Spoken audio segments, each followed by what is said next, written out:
Hello everyone, कैसे हैं आप सभी? Everything is okay? Okay, welcome you all. फिर ना कहना स्वागत नहीं करोगे हमारा। कल के ब्रेक के बाद में एक बार फिर से आपके सामने ये वीडियो प्रस्तुत है। पिछले वीडियो में हमने रिपोर्ट कैसे लिखा जाता है एग्जाम के अंदर उसके बारे में डिस्कशन किया था। आज जो है आपके अपने इंटरनेशनल यूट्यूब चैनल इंग्लिश कोना पे हम जो टॉपिक पढ़ने वाले हैं वो होगा मॉडल्स। मॉडल्स जो हैं किस प्रकार के होते हैं, कौन कौन से होते हैं और उनका यूज हम किस प्रकार से करते हैं, इन सभी बातों पे आज का अपना डिस्कशन होने वाला है। अब मॉडल्स जो है वो एक वीडियो में कंप्लीट होने वाला टॉपिक नहीं है, तो मोर देन वन वीडियो होंगे इसके, तो उसके लिए आप तैयार रहिए। बिल्कुल एक्सप्लेन करके, बिल्कुल स्लोली अंडरस्टैंडिंग वे में अपन मॉडल्स को पढ़ने वाले हैं, जिससे कि जब भी हमें मॉडल्स का कोई क्वेश्चन फेस करना हो या उसको सोल्व करना हो तो हमें किसी प्रकार की कोई भी डिफिकल्टी नहीं हो। तो are you ready? Okay, let's start today's topic, models. अब मॉडल वर्ड जब हम सुनते हैं तो हमें एक दूसरा ही एनवायरनमेंट क्रिएट होता हुआ लगता है, क्योंकि हम मॉडल्स उनको जानते हैं जो कैट वॉक करते हैं, बिल्ली चाल करते हैं, लेकिन उन मॉडल्स का यहाँ पे कोई काम नहीं है। इंग्लिश में उनका कोई काम नहीं है। ये मॉडल्स जो हैं वो बेसिकली एक प्रकार की हेल्पिंग वर्ब्स होती, सहायक क्रियाएं होती हैं, लेकिन ये जो मुख्य सहायक क्रियाएं होती हैं उनसे डिफरेंट होती हैं। तो किस तरह से उनको अपन आइडेंटिफाई कर सकते हैं, किस तरह से उनका डिफरेंट काइंड ऑफ सेंटेंसेज में यूज होगा, किस तरह से हम एक किसी भी प्रॉपर मॉडल का किसी सेंटेंस में प्रॉपरली या करेक्टली यूज कर पाएंगे, उन सभी चीजों पर हमारा डिस्कशन होने वाला है। तो चलिए स्टार्ट करते हैं आज का वीडियो, जो हमारा होने वाला है मॉडल्स पे। तो मॉडल्स जो है वो बेसिकली वर्ब्स ही हैं, या आप उनको कह सकते हैं हेल्पिंग वर्ब्स। अब जब हमारे सामने मॉडल को जानने से पहले अपन कुछ नॉर्मल इंफॉर्मेशन देख लेते हैं। वर्ब जो होती है, जिसको अपन क्रिया कह रहे हैं, अब क्रिया जो है वो अभी तक हमने देखा कि दो प्रकार की होती है, एक हेल्पिंग वर्ब्स होती हैं, एक मेन वर्ब होती है। यही देखा हमने, मुख्य क्रिया और सहायक क्रिया। अब मुख्य क्रिया में अपन जाते हैं, वर्ब की फर्स्ट फॉर्म होती है, वर्ब की सेकंड फॉर्म होती है, वर्ब की थर्ड फॉर्म होती है। वर्ब की फर्स्ट फॉर्म में अपन ing ऐड कर सकते हैं, वर्ब की फर्स्ट फॉर्म में अपन s और es ऐड कर सकते हैं। तो इस तरह से इसके डिफरेंट काइंड ऑफ फॉर्म्स होते हैं मेन वर्ब्स के। तो अब इसका तो हमें कोई लेना देना नहीं है फिलहाल मॉडल के लिए। तो जो चीज हमें जरूरी है वो है हेल्पिंग वर्ब्स के बारे में जानना। तो ये मॉडल्स जो है वो किस प्रकार से हेल्पिंग वर्ब कहलाते हैं, या हेल्पिंग वर्ब जो मेन हेल्पिंग वर्ब है उनसे किस प्रकार से अलग है, उनको जानते हैं। पहले स्टार्ट, वर्ब जो होती है, अब वर्ब का मतलब आप जानते हैं क्रिया होती है, वो टू टाइप्स की होती है। एक होती है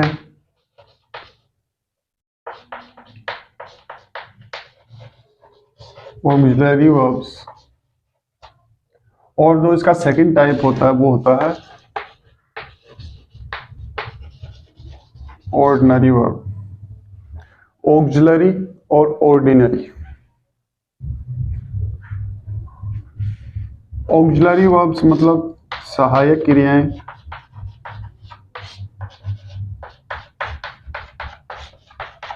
और ऑर्डिनरी मीन्स साधारण क्रियाएं, जिसमें मेन वर्ब्स आ जाती है।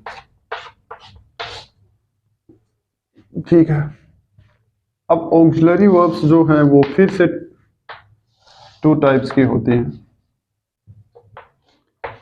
एक होती है प्रिंसिपल और एक होती है मॉडल।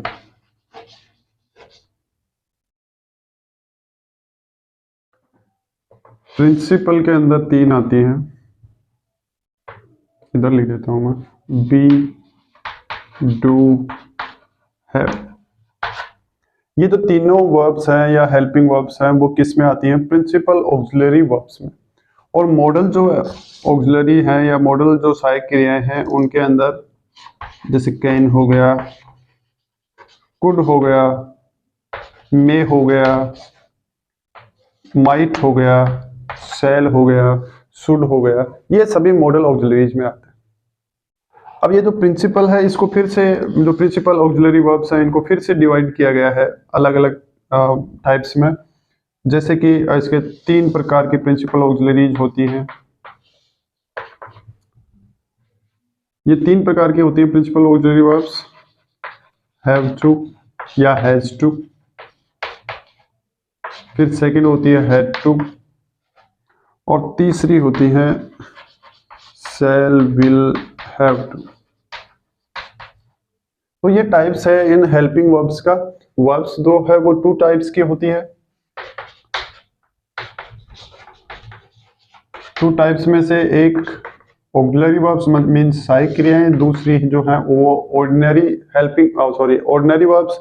ऑक्सिलरी वर्ब्स जो है उसके फिर से 2 टाइप्स होते हैं, एक प्रिंसिपल ऑक्सिलरी वर्ब्स और दूसरा modal auxiliary verbs. Principal auxiliary verbs में ये 3 जो हैं वो मुख्य हेल्पिंग वर्ब्स हैं, बी, डू और हैव। इसके 3 पार्ट्स होते हैं, has to, have to, had to और shall will have to. Modal auxiliary verbs में जो है वो ये आते हैं, और भी हैं, अभी अपन उनको डिटेल में लिखने वाले हैं। कैन, कुड, ये मैंने केवल एज ए एग्जाम्पल आपके सामने लिखे हैं। तो ये मॉडल ऑक्सिलरी कहलाती है। तो अब ये इनका डिवाइडेशन है, इनका कैटेगराइजेशन है। अपन अब सीधे चलते हैं मॉडल के क्या होते हैं, किस प्रकार के होते हैं, क्या उनका आइडेंटिफिकेशन होता है। Let's go. मॉडल्स जो है वो मूड से बना हुआ शब्द है। मॉडल जो है वो किससे बना हुआ शब्द है, मूड से। मूड का मतलब होता है मनोदशा, और मनोदशा का मतलब मन की स्थिति।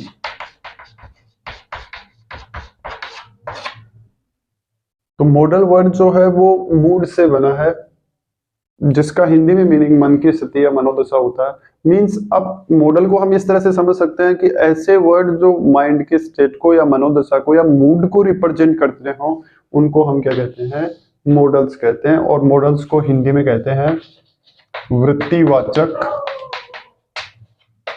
क्या कहते हैं, वृत्तिवाचक। तो मॉडल को हिंदी में कहते हैं वृत्तिवाचक, मतलब मन का जो स्टेट है या माइंड की जो स्टेट है, मनोदशा जो है, उसको एक्सप्रेस करने वाले शब्द। अब इनकी विशेषता क्या होती है मॉडल्स की।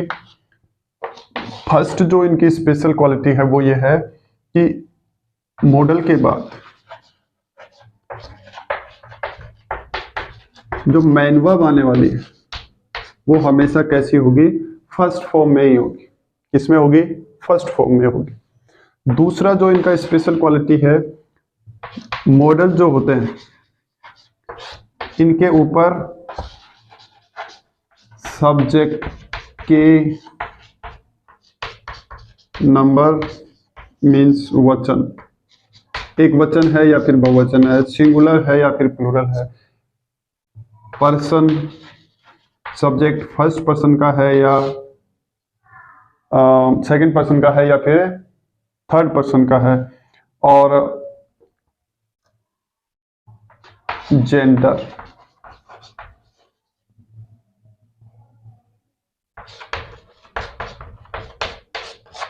मेल है या फीमेल है, और पुरुष मतलब प्रथम पुरुष का है या फिर द्वितीय पुरुष का है। इसके ऊपर मॉडल के ऊपर इन सब चीजों का कोई इम्पैक्ट या प्रभाव नहीं पड़ता। मान लीजिए जैसे अपन हेल्पिंग वर्ब जो नॉर्मल वाली यूज करते हैं, जैसे इज, एम, आर यूज करते हैं,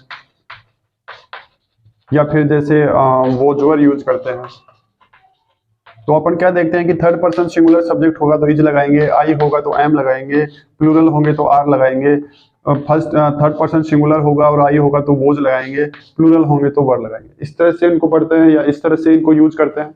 लेकिन मॉडल के साथ में ऐसा नहीं है।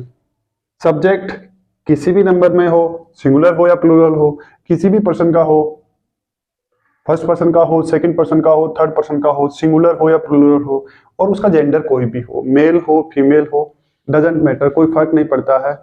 मॉडल जो है वो जैसा उसमें आना चाहिए वो उसी फॉर्म में आता है। जेंडर, पर्सन और नंबर का मॉडल के यूज पर कोई इंपैक्ट नहीं होता। ये इसका दूसरा स्पेशल क्वालिटी है। तीसरा जो इसका स्पेशल क्वालिटी है वो ये है कि यदि हमें मॉडल को नेगेटिव वे में यूज करना है, मतलब मॉडल को लेके नेगेटिव सेंटेंस बनाना है, तो मॉडल जो है उसके साथ में अपन क्या कर देंगे, नोट का यूज कर देंगे। किसके लिए? For negative sentences.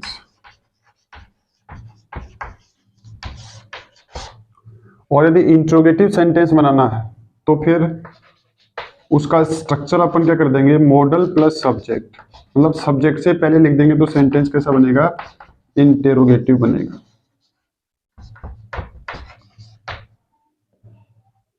कैसा बनेगा? इंटेरोगेटिव सेंटेंसेस बनेंगे।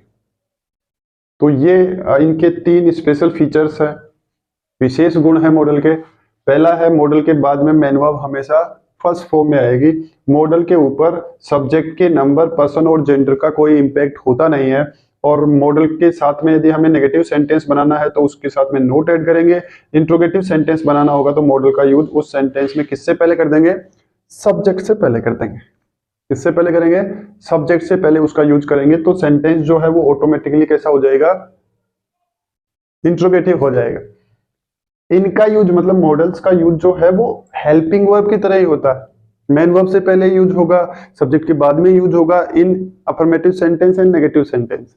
यदि हमें उसको इंट्रोगेटिव सेंटेंस में यूज करना है तो जैसे हेल्पिंग वर्ब को अपन सब्जेक्ट से पहले ले जाते हैं, जैसे इज को ले जाते हैं, डू डज को ले जाते हैं, हेड को ले जाते हैं, डिड को ले जाते हैं, हैज हैव को ले जाते हैं, शैल विल को ले जाते हैं, वैसे ही मॉडल को भी वहां ले जाएंगे। कहाँ कहाँ ले जाएंगे, सब्जेक्ट से पहले ले जाएंगे। तो सेंटेंस जो है वो मॉडल से भी इंट्रोगेटिव बन सकता है। नेगेटिव बनाना होगा तो जैसे अपन डजंट लिखते हैं, अपन डोंट लिखते हैं, अपन इजंट लिखते हैं, अपन एमेंट लिखते हैं, वैसे ही उस मॉडल से बाद में अपन उसके साथ में भी क्या कर देंगे, क्या कर देंगे, अरे बोलो क्या कर देंगे, नोट लगा देंगे। तो सेंटेंस क्या हो जाएगा, नेगेटिव हो जाएंगे। यूज हमें वैसे ही करना है जैसे अपन हेल्पिंग वर्ब को यूज करते हैं, बस इन 3 चीजों का ध्यान रखना है। उसके बाद में जो मेन वर्ब आएगी वो फर्स्ट फॉर्म में आएगी हमेशा ही। उसके ऊपर चाहे सब्जेक्ट कैसा भी हो, सिंगुलर हो, प्लूरल हो, मेल हो, फीमेल हो, फर्स्ट पर्सन का हो, सेकंड पर्सन का हो, थर्ड पर्सन का हो, कैसा भी हो, मॉडल जैसे कैन आना है तो कैन ही आएगा, कुड आना है तो कुड ही आएगा। अब वो ही के साथ में भी कुड आएगा, सी के साथ में भी कुड आएगा, जेंडर चेंज हो गए। बॉयज के साथ में भी कुड आएगा, बॉय के साथ में भी कुड आएगा, उनका नंबर चेंज हो गया है। और आई के साथ में भी कुड आएगा, वी के साथ में भी कुड आएगा, ही के साथ में भी कुड आएगा, सी के साथ में भी कुड आएगा। तो बस इन 3 चीजों का हमें ध्यान रखना है कि किस तरह से हम मॉडल्स को यूज करते हैं। मॉडल बना है मूड से, मूड का मतलब मनोदशा, मनोदशा का मतलब मन की स्थिति। मॉडल को हिंदी में कहते हैं वृत्तिवाचक, मतलब मन का जो भी सिचुएशन है, कंडीशन है, उसको एक्सप्रेस करने वाले वर्ड। तो आज के लिए बस इतना ही। बाकी की जो डिस्कशन है वो करते हैं नेक्स्ट वीडियोज में। आई होप जितनी बातें यहाँ पे आपने सीखी हैं या देखी हैं वो आपको समझ में आई होंगी। यदि नहीं भी आई हैं तो आप कमेंट कर सकते हैं। नेक्स्ट वीडियो में अपन एक बार फिर से डिस्कस कर लेंगे। एक जरूरी बात, आप इसको देख ही रहे हैं तो एंड तक तो अभी तक आपने देखा ही है, क्योंकि आप मेरी बात एंड में सुन रहे हैं तो एंड तक देखा ही है। शेयर शेयर जरूर करें। यदि आपको शेयर का पता नहीं है कि कैसे करते हैं तो एक व्यक्ति से दूसरे व्यक्ति को वीडियो को सेंड करना शेयर कहलाता है। तो आप वो काम सबसे ज्यादा करें, तो शेयर करते रहिए।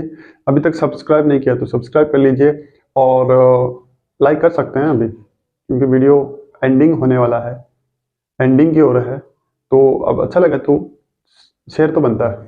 और यदि कोई प्रॉब्लम है अंडरस्टैंडिंग में, कमेंट करिए बिंदास होके, कोई टेंशन नहीं है। आपकी प्रॉब्लम्स को किया जाएगा दूर। अभी हम होते हैं आपसे दूर।